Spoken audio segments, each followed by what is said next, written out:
Welcome to Toxic Sips podcast. I am Jess. And I'm Ceci. This is part 2 of part 1 of part 5 of our interim season here at Toxic Sips, Toxin Sips, TNS Network.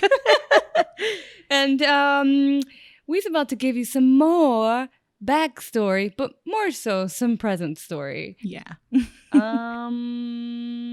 Usually Cecilia would say that we are no experts. Mm-hmm. I thought you wanted to do it. No. Usually. Well, we are not experts. And as always, the link in the description to our website will take you to all of these sources that we have gathered. So if you go down that wormhole of links, Mm-hmm. you will get to whatever it is that your heart desires within that knowledge. Yeah. Well, in today's market, we have joked before, we are no economists. Did you know more people, especially millennials, are buying costume for their pets? That's actually funny. Because I told the story on the last episode. Yeah. My sister, I don't know what she would be considered. She was born in 2005. Is that still Gen Z? Well, she's not a millennial. And my grandma is also not a millennial. Completely removed from each other. Yeah, but they're still dressing them up just fine. Well, 20% have so since 2018, and the percentage has gone up since 2017 from 16%. As you know, one of my favorite things to do is,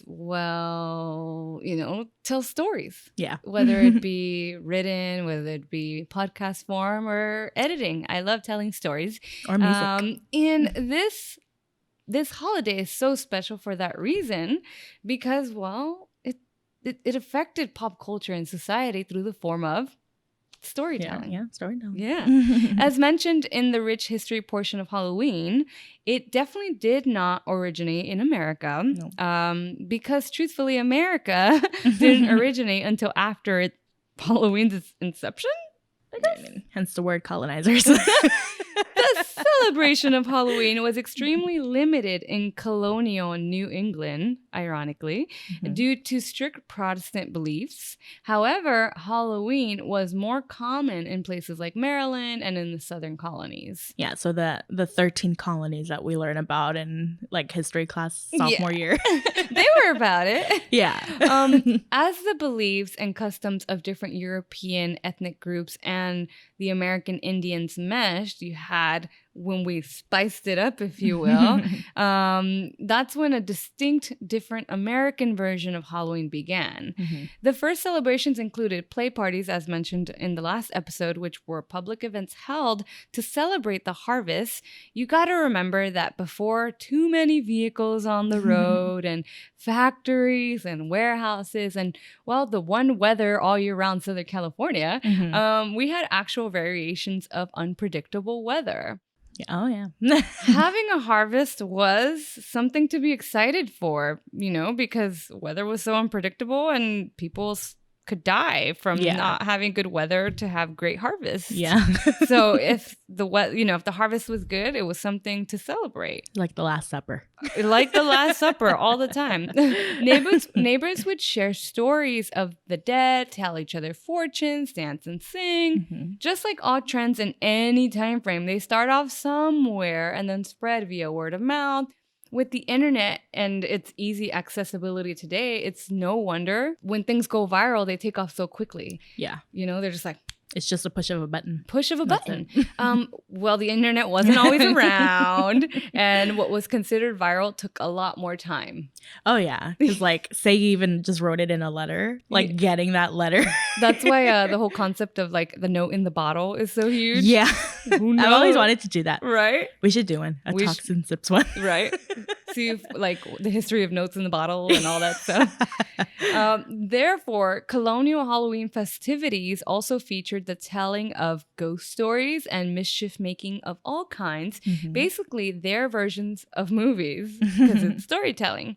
By the middle of the 19th century, somewhere between 1801 in 1900. That's always confused me, though. I'm like, why is it the 19th century if it's during the 1800s? I have no clue. That's why for a while I would get confused when like 21st century and 20th century. I'm like, wait, what? What are we in? What are we in right now? Someone explain. Someone explain. She's like, the math figures. Yeah. But yeah, annual autumn festivities were common, but Halloween was not yet celebrated everywhere in the country. It was taking, well, its time. Yeah. Borrowing from European traditions, Americans began to dress up in costumes and go house to house asking for food and money. At the turn of the century, Halloween parties for both children and adults became the most common way to celebrate the day. Mm-hmm. Thus, a new American tradition was born and has continued to grow. Oh, yeah. Today, Americans spend an estimated $6 billion annually on Halloween alone, making it the country's second largest commercial holiday after Christmas. That's just crazy. That $6 billion. I mean, I play a big part in that. Y'all think? I know. We definitely did our part this year. We definitely did. So Ceci did scrape over the Halloween movie craze just a little bit, but it's important to note that once motion images began, it was game over for us. Horror genre or not, we were definitely like, shut up and take my money. You know what I mean? And hey, Cece, do you want to accidentally invent movies? I would like to. Okay. Well, apparently in October 19th, 1878, Scientific American published a series of pictures depicting a horse in full gallop. Along with instructions to view them through a zoetrope. The photos were taken by an English photographer, Edward Muybridge, to settle a bet between California businessman Leland Stanford and his colleagues. Stanford contended that at some point in a horse's stride, all four hooves were off the ground. Yeah, that they show that at, I think in every film school they'll right? show that. Yeah. Well, this is how, because now you have like 25 frames per second, or when you slow-mo things, you have like a bajillion frames per second. There's so many options. There's so many options. Well, they discovered 12 pictures in a minute. Oh, yeah. I remember in my photography class in junior or senior year, when they were teaching us about the first picture ever taken, that took like 8 or 12 hours. And you're all, and it's like, it's just of a few buildings and it's like not composed in the black rooms, like, red rooms, like whatever. It just looks like if you accidentally took a picture of it.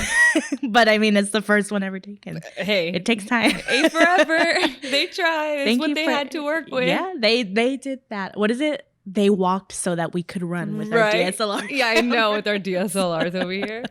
Yeah, so basically he enlisted Muybridge to take the photographs of the positions of the horse's hooves in rapid succession, and Muybridge's 12 photos showed that Stanford had won the bet. The first depictions of the supernatural on screen appeared in several of the short silent films created by the French pioneer filmmaker Georges Méliès. Yeah, in the late 1890s, of course, because it wasn't the 1900s yet. The best known of these early supernatural-based works is the 3-minute short film Le Manoir du Diable, back in 1896, known in English both as The Haunted Castle or The House of the Devil.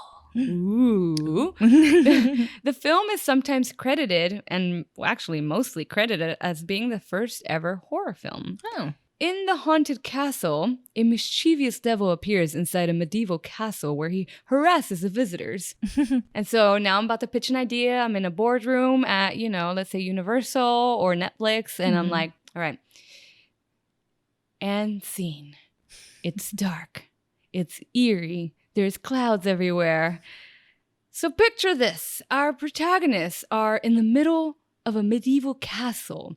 And then all of a sudden, this rascal, this mischievous devil, if you will, because you have to sound really excited and involved, right? You can't just be like, this That's mischievous devil.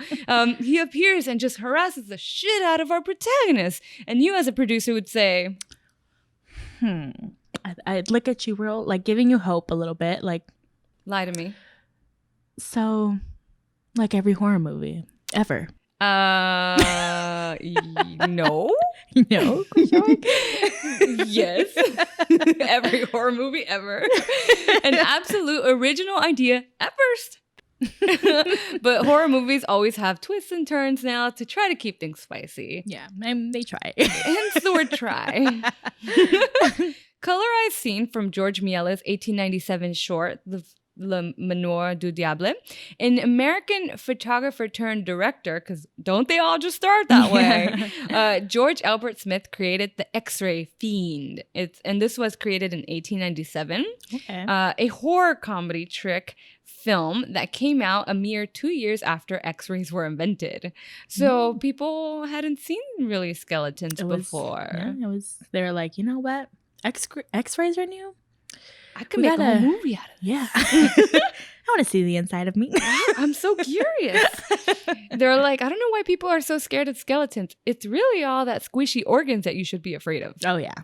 Once that gives up, you're and done. They smell like, So the film shows a couple of skeletons courting each other. Aww. Audiences full of people unaccustomed to seeing movies with skeletons on screen probably found it frightening and otherworldly. So where it should have been funny and kind of cute, it was still like, oh my God. Oh yeah, like the whole, it's Poltergeist, right? The original, where they used actual skeletons. I don't know. Yeah, it was. They didn't use prop skeletons. They used real skeletons. That's why I'm sure you've heard, or if you didn't, there was a lot of like weird stuff happening on set. Of course. Imagine that. Like, art department, we need these skeletons. And they're just like handling, throwing them over their shoulders.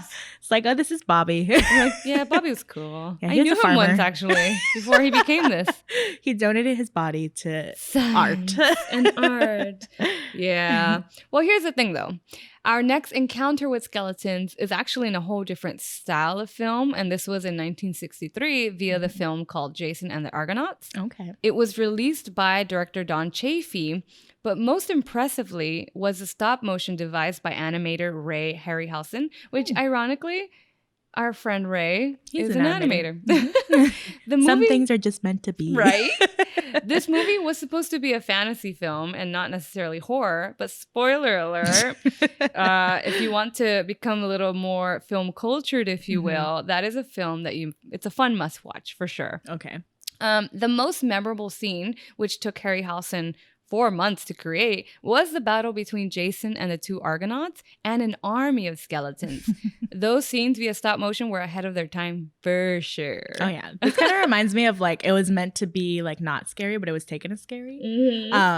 Like when they first started with movie theaters and stuff, and that one movie with the train, I forgot what it's called, but there's a scene Drive Me to Hell? No, wait, that's super scary. No, it's an old one. Okay. It's like when movie theaters were barely becoming a thing. Oh, the black and white film with the robbers? Yes. And the train, there's a scene where they have the train like coming. Yeah. And people were freaking out because they thought the train was going to come in like to the theater and crash into them. That's crazy. So that would have been like your first 3D film. Yeah. Right? Before the glasses? I mean, they thought it was. It wasn't really 3D, but because they weren't used to theaters, they didn't know like what the? I feel like they probably thought it was an actual play going on in front of their eyes, and then this train is coming for them. They're like, oh my God. We got to get out of here. That's awesome. But that is, if you haven't watched that one, I don't remember the film, but you just type in black and white, movie with robbers and trains, and it'll come up. Because that's actually something they taught us in history class too. Film history 101. Film history. But now back to the spookies. In 1910, Edison Studios in the United States produced the first filmed version of Mary Shelley's 1818 classic Gothic novel, Frankenstein. It was adapted to the screen for the first time by director J. Searle Dawley, and though his intent in 1910 was to deliberately de-emphasize the horrific aspects of the story, he wanted to focus on the story's mystical and psychological elements. The nature of its source material made the film synonymous with the horror film genre. He wasn't even going for that. But people were like, oh no. Typical human nature to be afraid of what they don't understand. Yeah. The United States continued producing films based on, like, for example, the 1886 Gothic novella, The Strange Case of Dr. Jekyll and Mr. Hyde. It felt like all the directors had caught the spooky bug at that time. In Germany, they were producing spooky films in 1913-ish. In Italy, they were doing it at about 1911. The Aussie people jumped in 1919. So everybody was kind of headed the same direction creatively at the time. Right. And we're getting their spook on. It's the trendy thing to do. So you may ask, why does movies matter? Why does it even affect us today? How did Halloween, from something that the Celtics did to something that the U.S. eventually adopted for themselves, not in Protestant towns, obviously. How does that even translate to half of the set and my outfit or your outfit for that matter? Well, the translation and fandom of spooky films following the plethora of films, for example, Universal and others went on to make, stayed with most of us, right? If not all of us. In one way, shape, or form. In one way, shape, or form, because of the sensations and feelings they made you feel, right? I like to tell my mom all the time, I was like, in anything that you watch and anything that you listen, its main objective outside of telling a story is also to remove you from reality. Right. So if something's cut in a way, like for example, I was watching Monster Hunter. Okay. And the cuts were so fast that before I can even really get caught up or caught into the scene that I was watching, we were already on another scene. So I got removed. I was like, oh man, these cuts are awful. Or like I can't remember the name of, I think It Comes at Night, where it's a scary movie. I didn't really like it when I watched it, but I watched it when I was in like high school. But they start in the beginning of the movie, it's at the black bars, they're at a certain like level. And then throughout the movie, it does it so slowly, but at the end of the movie, you're like tighter. Throughout the whole movie, it has you like coming in and making you more claustrophobic without it being obvious. So the screen, like you could only see so much at the end, but you don't think of it until I didn't notice until I saw online, like they put the frame from the beginning and then at the end, and it's like, whoa, that's like a huge difference. But it wasn't noticeable. No, because they were doing it so slow throughout the whole movie. Wow, that's incredible. See, that's fantastic. Yeah. And that's how you suck people in, because between the score making you feel a certain way, between the shot getting tighter, making you feel a sense of claustrophobia, then they've not only sucked you in and out of your own world, but into theirs. Yeah. And that's amazing. Well, the spooky aesthetic is absolutely woven into our current culture and has only gotten more prevalent. Horror films have been a significant part of pop culture since the beginning of cinema, telling stories that reflect the anxieties of that time. Isn't that crazy? Yeah. So yes, even though we made fun of like the pitch and how, basically the basic premise of every horror film ever, but it was still the elemental things, the anxieties that it brought were something that the people could relate to in that time frame. Yeah, and it was so new that it didn't feel repetitive like it does to us now. Because now we're like, ugh. Yeah, it's like, that's all it is. For example, I don't know, I never watched it, but the guy who was stuck during quarantine in New York in his apartment that shot everything and filmed it. I haven't seen it either. But everyone was like, whoa, this is fantastic, because he was able to create something creative, whether it was a horror movie or not, within the parameters that we were all experiencing simultaneously. So we were all like, oh, yeah, I know that feeling because I was there. So you can relate to that. Or that's why, like, for example, the paranormal films that came out, maybe they're a little cheesy now to us. Yeah, but in that time, you were like, oh my gosh. Yeah. And people were like, what if I put a camera while I'm sleeping? What would happen? Like, same thing with the Blair Witch thing. Like every time they try something different that works, Hollywood just clamps onto that. Yeah. This is why we're like on the 15th billion Marvel film. And that's why DC is trying really hard right now. DC is trying really hard. They're trying real hard. Well, the monsters and the scenarios from these films became part of our collective minds and certainly inspired their own share of costumes and other Halloween memorabilia. As we look here to the left, look here to the right. Here are some more horror movies that went to win on awards within their industries. And mind you, horror movies aren't typical to win awards. So these were a big deal. In 1991, the film Sleepy Hollow won an Oscar for Best Art Direction, which, do you remember that? Like, I have a purse today that I bought last year from a small like vintage like burlesque company who did a collaboration with Paramount Pictures. Oh, okay. And they were able to bring out pretty much Ichiban's like attire, like the dress, the pumpkin head. Okay. You know, that from Sleepy Hollow. So yeah, and that movie was 1991. Like that's a long time ago. That's what? Almost 30 years ago. It would be 30 years. Yeah. It's 21. Still very relevant. In 1992, Bram Stoker's Dracula won Oscar, just plural, for best makeup, best costume design, and sound effects editing. I remember being little and feeling scared watching when the Headless Horseman went after Ichabod. And I was like, oh my God, he's going for him. He's running, run. That sense of eeriness does stick with you. Or the sense of eeriness that you got in that moment. Yeah, from the movie. Yeah. And then when you remember it, you can feel it again. As early as 1943, The Phantom of the Opera won Oscars, plural again, for art direction and cinematography. 1990, Kathy Bates won an Oscar for her chilling performance in Misery, which, I don't know, did you ever watch Misery? I have not. Oh my gosh, you would love it. It's so good. It's like a thriller. Okay. And she's a female antagonist. Oh. And you're like, wow, she's so nice. And then you're like, oh, she's backstabber. She's freaking crazy.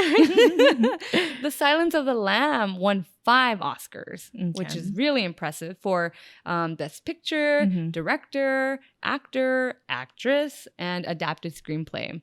And if you think about that movie, wow, what a powerful combo between Anthony Hopkins and Jodie Foster. Oh, yeah. That's cha-ching. Today, it is a little bit harder for horror films to win and nab Oscars. Or even just to be nominated. Yeah, it's rough. It's rough out there. But Jordan Peele held nothing back, and it showed. Because when he created Get Out and won an Oscar, well, he won it for Best Original... I couldn't say that word right now. Screenplay? And it totally was. It was such a great concept. Yeah. Did you know, though, that opening weekend box office for A Nightmare on Elm Street back in 1984, it made $1.27 million. I knew it did really good. I knew that. I didn't know how much it made. But like, when was this? 1984, $1.27 million? That's crazy. Ridiculous. For a horror movie? And imagine how much it's made since then, because it's only gotten more popular. Oh, for sure. Yeah. Eventually went on to gross more than 25 million in the US alone. Yeah. And that was like in that time frame. Yeah. So that was impressive. And I love the shade that Wes Craven throws in Scream when he has I blanked on her name. Drew Barrymore, when he has her say, yeah, only the first one was good, because he only directed the first one. Oh, all the other ones were different directors. Get out. God, I just did a thing. I just realized I did a thing. Get out. That is great. Also, Scream was incredible. Scream, the first, was really good. The sequels, they are better than other sequels, but I don't think that they're that like wow. Not everyone was as wowed. No. And I know a lot of people like the sequels, which is fine. I'm not going to rain on anyone's parade. Yeah, I think as it progressed, it just got a little bit worse. Yeah. But there is a new Scream that's supposed to be coming out, I think, next year. Is it a reboot or just another sequel? I believe it's like a sequel. Okay. But there's high hopes for this one. Okay. Something... I don't know if they're going back to the original director. I don't know what they're doing, but people are really looking forward to this because of the cast. Oh, okay. Because I know, like, come this last Scream, they didn't even have... No, that was the one with Emma Roberts, right? I think so. I mean, I didn't even watch it because it was so far removed, you know? Yeah. I make it a point to watch all of them. Yeah. Yeah. I have not watched Jason X, though. But I can respect all those sequels because they know that no one's taking it seriously. Right. Yeah, yeah. And that's what we were saying. We're like, at this point, like, if I turn on Freddy versus Jason. Yeah, like that's one of my favorite just go-to movies. Like, I know it's bad. it's really bad. I'm not coming into it with the tomato, with the, what is it, Rotten Tomatoes? Oh, yeah. It's like scale. Like, I'm it has action in it. It's combining 2 horror icons. Like, what more can you ask for? Right. I don't know, man. A good story. But yeah, not bad for a horror film. Mm-hmm. So outside of films, however, Halloween and horror thriving in pop culture is also due in part to television in itself, music, video games. I mean, I think after, obviously Hollywood and big money people are going to go, wow, this movie did really, really well on opening weekend. We need to make a game out of it. Oh, yeah. Just talking about music, this is a band's t-shirt. Oh. And they kind of like made their whole thing Halloween. But there's another band that I wear a lot. If you guys notice, the Ice Nine Kills shirt. Their latest album, each song is based off of a horror movie. Sick. Yeah. So they have one for Jason, Freddy, Michael, like the top ones. And then they have more like the London and Werewolf in London. Oh, in London. Yeah. And one more that I can't think of. They did a Psycho one. But it's stuff like that where like I wouldn't have thought about that, like just doing songs based off of these, but it worked for them. Right? They found their niche, and that's what they're sticking to. And once again, storytelling, but in music. Well, in the 1950s, we had an American actress known as Mela Nurmi, which I'm sure I'm butchering. I'm sorry. I'm sorry for the diehard fans. I'm sorry. She created Vampira, and she was on Los Angeles KABC TV. We also had Larry Vincent, who played a character named the Sinister Seymour, and he was freaking huge and known as like the ghoul, if you will, till the end of time, or the end of his time, but probably till the end of our time, hosting the show Fright Night in the LA market. After he passed away, the show did go down for a period of time, but then something spooktastic happened, and a young woman named Cassandra Peterson auditioned for his replacement, and, well, she won. With a quick wit, a strong sense of humor, she hosted her show as Elvira, Mistress of the Dark. The show, Elvira's movie Macabre, went from being a local program to a nationally syndicated show, and it followed, after this, albums were created, commercials were created, comics were created, feature films were created, a best-selling costume was created, and scale model kits. I mean, and it doesn't get better than that. Like, right? Right now. You have it all. Right? Check this out.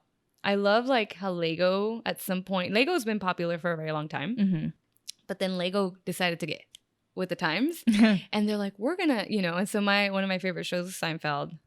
Not that they have some horror stuff in there here and there, but Lego decided we're gonna create their whole set and like sell this to people. And so in that same way, they've done that with like different comic books. They've done that with different horror, I know. characters. Yeah, I know for sure they do a lot of Star Wars stuff, like the ships and the crazy amount of pieces that go into it. It's incredible. Not that I will have the time to build my Seinfeld set, but I'll have it there and feel good about it. Just pay someone to do it. Well, I have no more room in my room. Just hanging off the ceiling. It's just upside down. She was, this beautiful, beautiful Mistress of the Dark was also the first horror host to be nationally syndicated and is largely considered the queen of Halloween. Not us, though. Maybe one day. Maybe. Maybe if we work hard enough.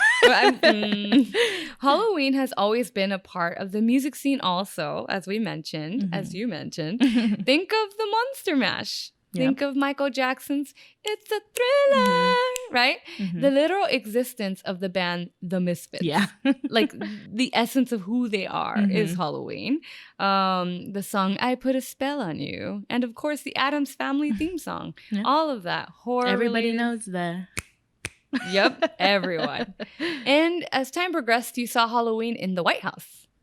So like even if I do know, like, for example, my friend Jessica's boyfriend, he doesn't like to listen to music.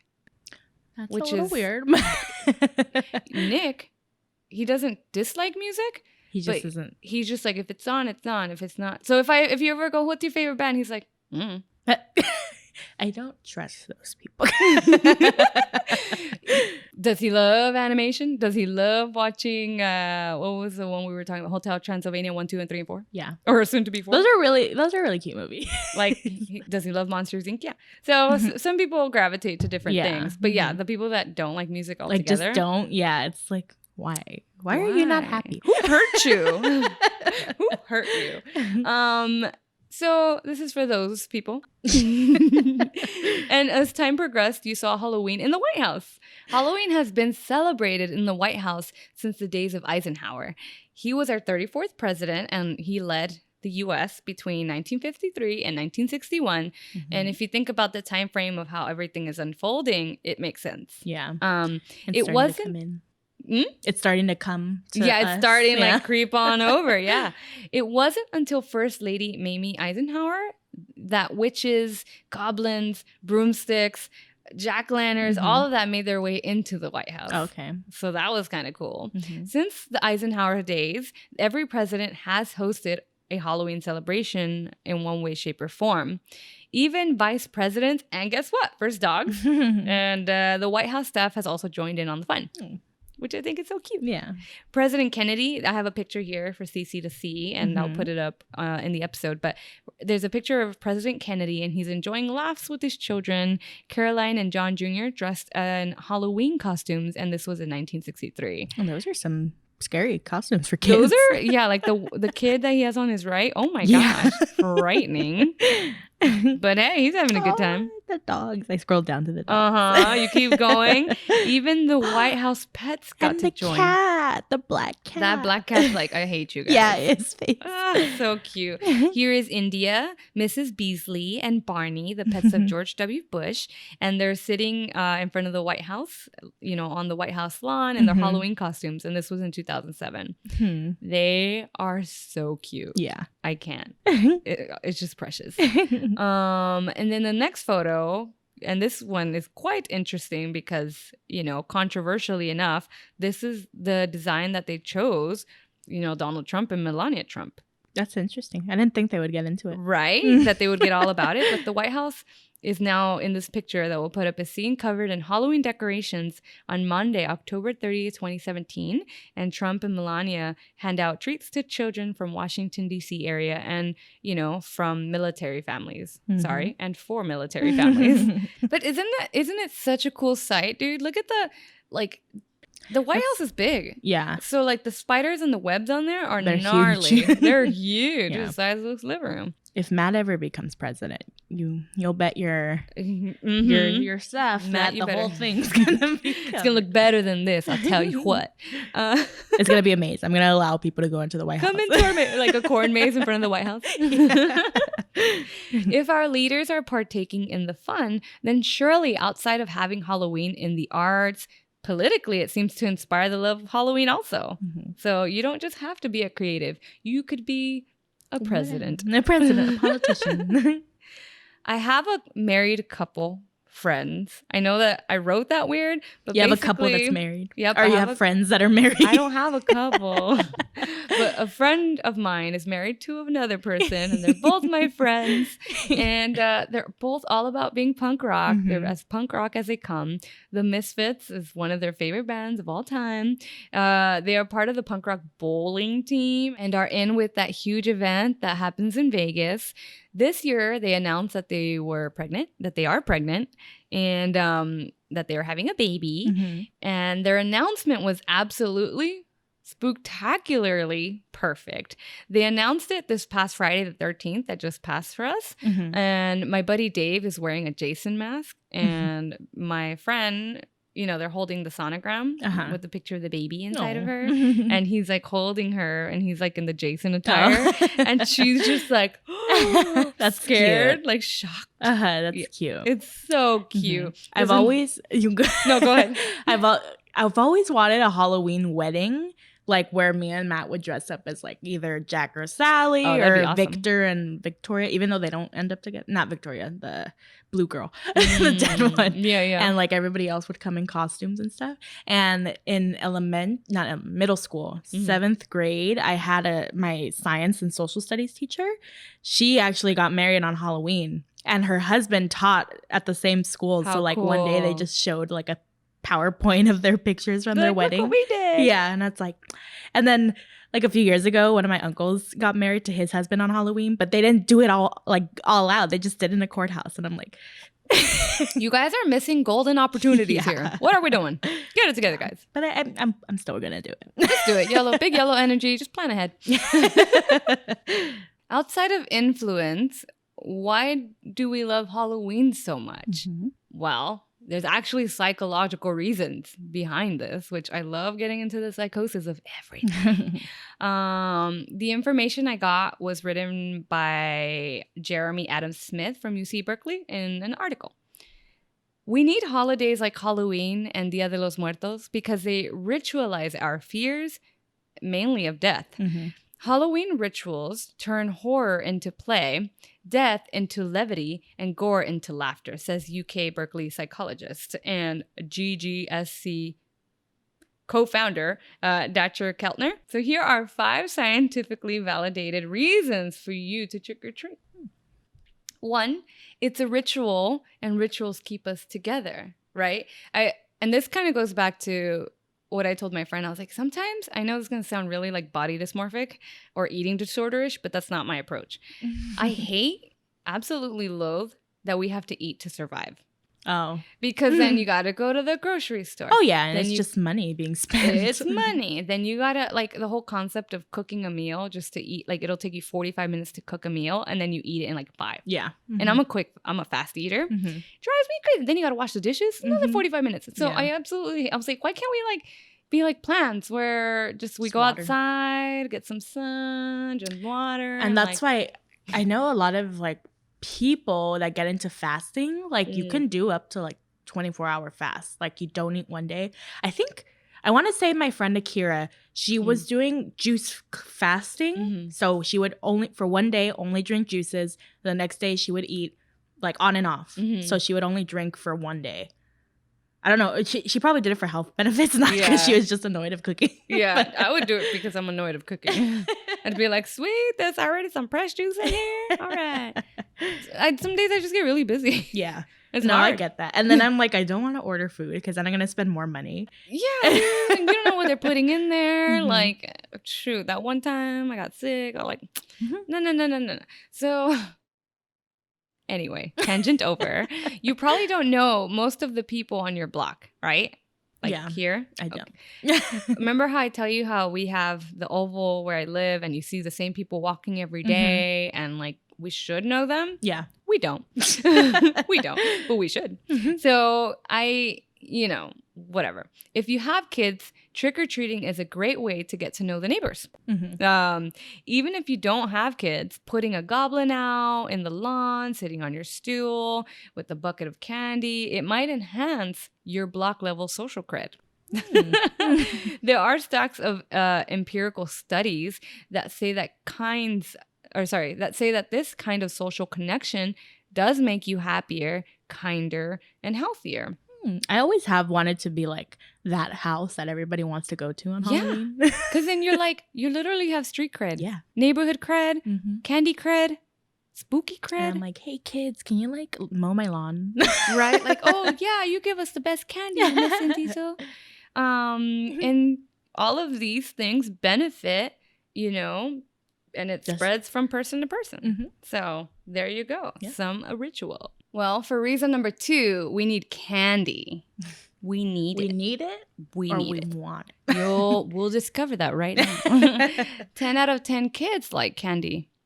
Even the ones that are depraved because they have really healthy parents, which if I ever get knocked up and then accidentally have a kid, because it'll be, oops, let's admit it.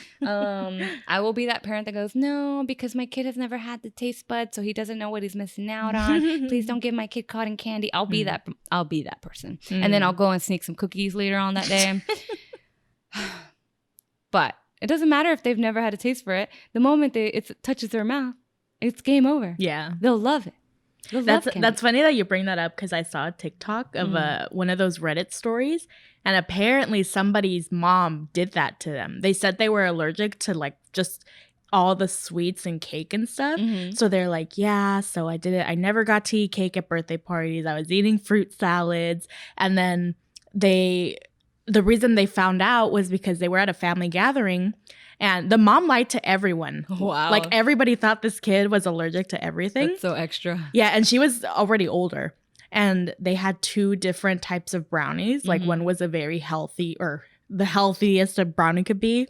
And the other one that was just like all sweets and stuff. And she accidentally got the super sweet one. Oh, no. And she's like, oh no, I'm going to turn red. I'm going to get a bunch. And nothing happened to her. So she called her mom, and her mom finally told her, she's like, oh yeah, you're not allergic to any of that. And so she's like, I don't know what to feel right now. I've been deceived my whole life. Yeah, don't deceive your children. Just tell them no, because diabetes is rampant in America. But that sucks, because now she's like, what else have you been lying to me about? Goddamn. And the dad was like, I tried to tell her.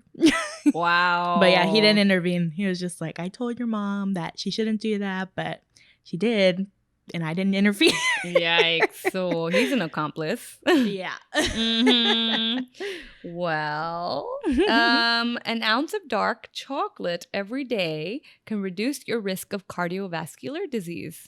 Well, the more you know. I know dark chocolate's like relatively good for you. And chocolate has been shown to boost mood-enhancing chemicals in the brain, like endorphins and serotonin. So there is science. This is why men throw chocolate at us when we're mad at them. They know the science. And or when we're on our periods. That's true. It doesn't make us feel better. It doesn't make the cramps go away. It just calms us down. It's just like, my serotonin levels. Well, the third reason we actually really like safe and moderate levels of stress, apparently. Most holidays contain some level of ritual and varying degrees of stress. Think about, the stress you get, say, at Thanksgiving when you're at your in-law's house and you're sitting across from your in-law and you're dating their special boy or their special girl. Oh, yeah, I can relate to that because I cannot understand anything they're saying when I'm at the dinner table. You're like, we're all eating together. They could be talking shit for all I know. Yeah, like last time for his niece's graduation, we were all sitting there and I was sitting there and they were all just talking in Thai and I was just like, cool. I get it. Well, so now, so holidays make that anxiety and that pressure extra, because it's like the holiday, So the stress that you're getting from like jumping from fright in a haunted house is very, very different from the stress that you're going to get from sitting across an in-law who may or may not like you. Yeah.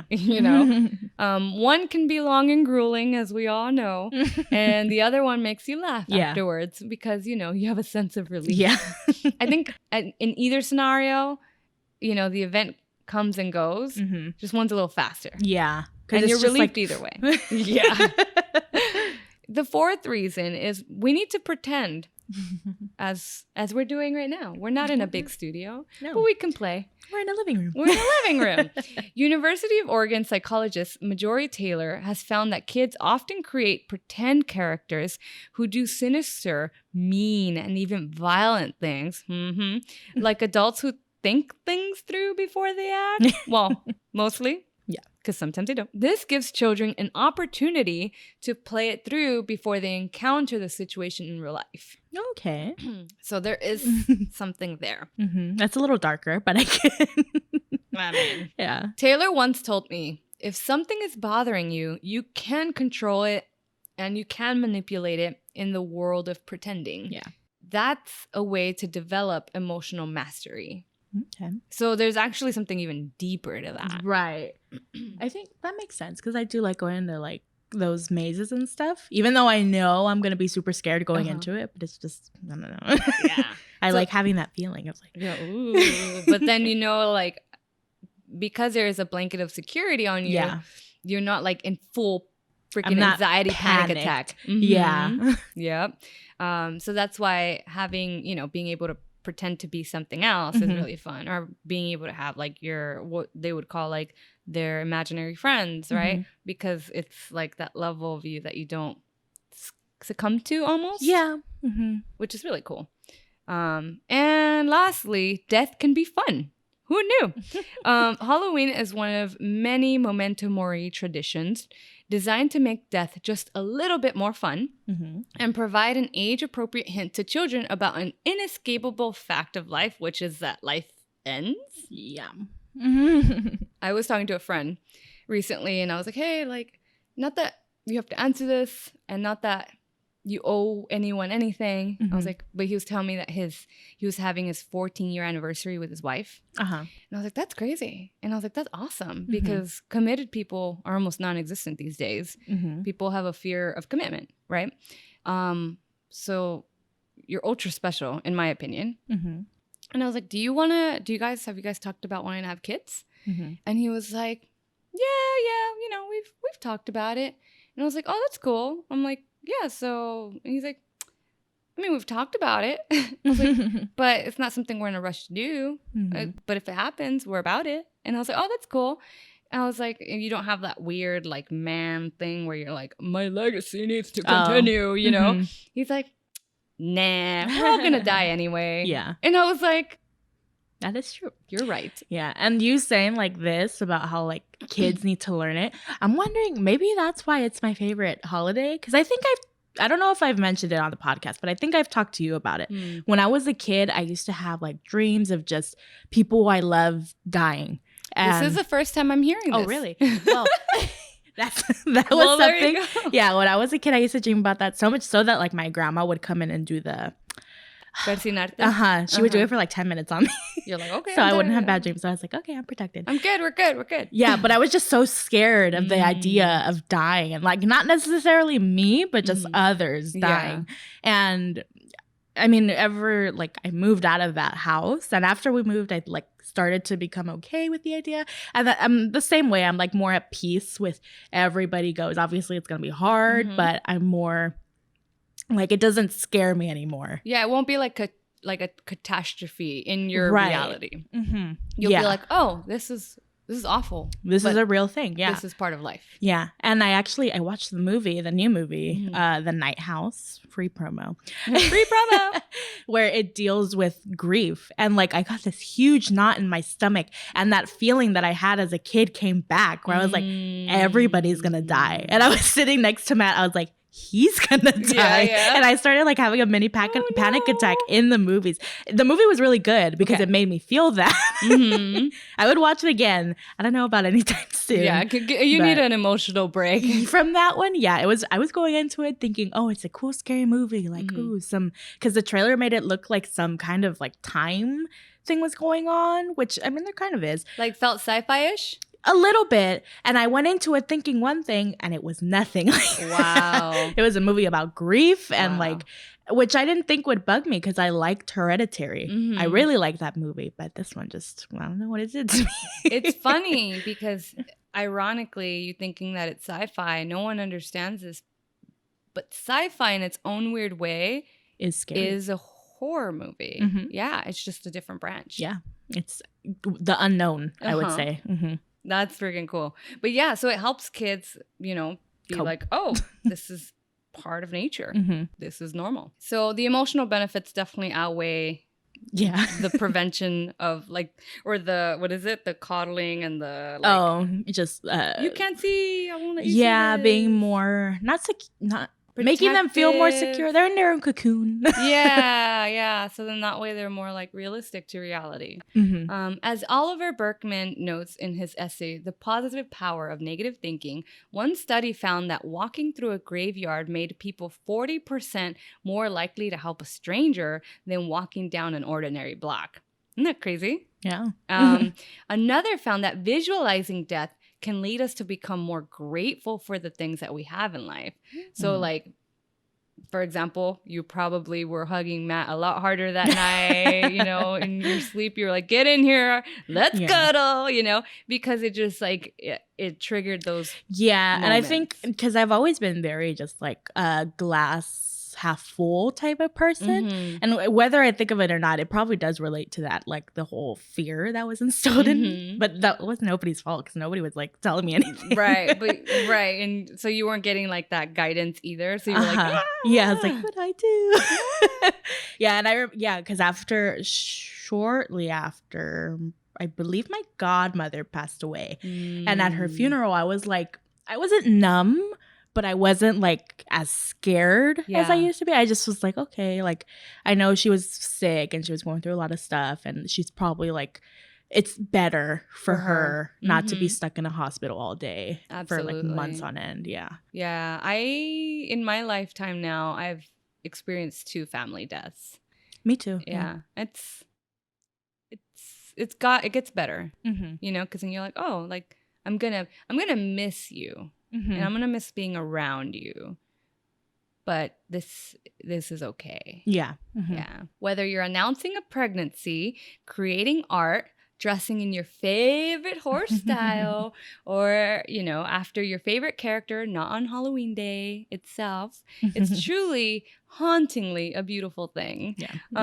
If you're like Cecilia and I, who love it all year long, or are a partaker in the month of October only, it's a rad sight, really, to see as everyone gets creative and homes into their imagination. Yeah. At the end of the day, aren't we all just grown little kids anyway? Yeah. Yeah. Well, as you know, and here we are, we always leave you with the final question. And in honor of a horror movie that recently came out and smashed the box office, this film was directed by Nia DaCosta, and she has become the first Black female director to have her movie open as #1 in domestic box offices. Archie likes it too. Archie back there.